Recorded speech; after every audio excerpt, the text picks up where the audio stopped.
You can turn over, so you're gonna flip over and do quads. I don't know of anybody who could handle the lacrosse ball for quads. If you're a hero out there, you feel free, but I'm gonna show you the peanut. I think that's painful enough. So foam roller is great for quads, but again, this is portable too, and get a little bit deeper. It's the same thing, same setup, okay? So I'm just gonna basically get the top of my hip flexor in here, okay? And then it's the same thing. I'm just rolling up and down, okay? Remember your shearing is just side to side, okay?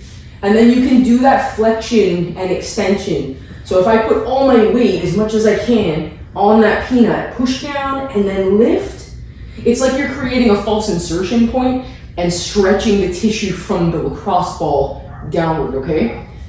But basically, don't forget to do it all. So you do your rolling, you do your shearing, and you do your flexion and extension. And it's exactly the same idea. Start from the top, do a couple of inches, everything, go down, do another couple inches, and go all the way down towards the knee. So because this isn't as big as a foam roller, you're gonna have to spend a little bit more time, but it is worth it. Oh, it feels so good.